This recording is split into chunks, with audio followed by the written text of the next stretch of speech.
And the U.S., meanwhile, is grappling with a national fentanyl crisis. We know this as the deadly drug continues to pour in from the southern border. We want to bring in the Lieutenant of Texas Department of Public Safety, Christopher Olivarez. Christopher, it's good to see you again. Thank you for joining us.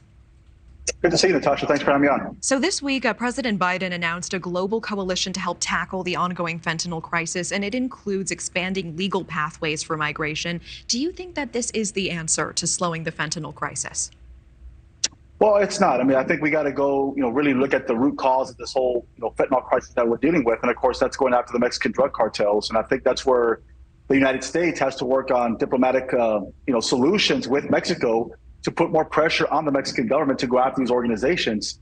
We have to target those, chemical labs that are mass producing fentanyl in Mexico.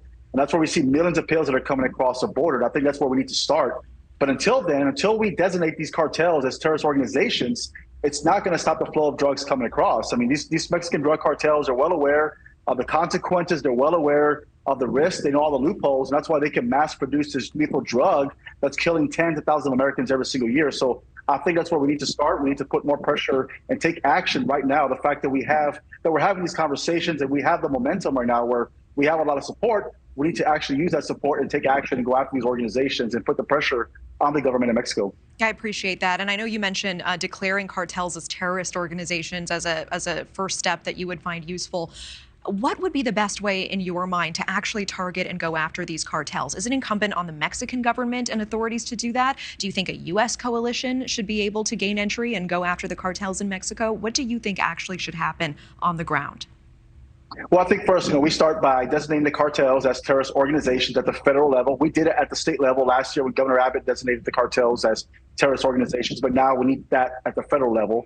Now we can go after these organizations. We can also target, go after the profits that are in the United States. Also, identifying, criminal street gangs that are associated with the cartels that are working in conjunction as far as smuggling these lethal drugs across the border. But also, again, it's going to fall on the Mexican government to actually go after these organizations because the majority of these labs, these chemical labs that are mass producing fentanyl are in Mexico. And of course, Mexico just discovered the largest fentanyl lab in Mexico just most recently. So the root of the situation, the root of the problem is in Mexico, where we need to stop these drugs from flowing into the United States. And I think that's where we need to start. Okay. Lieutenant Olivarez, always appreciate your time. Thank you so much.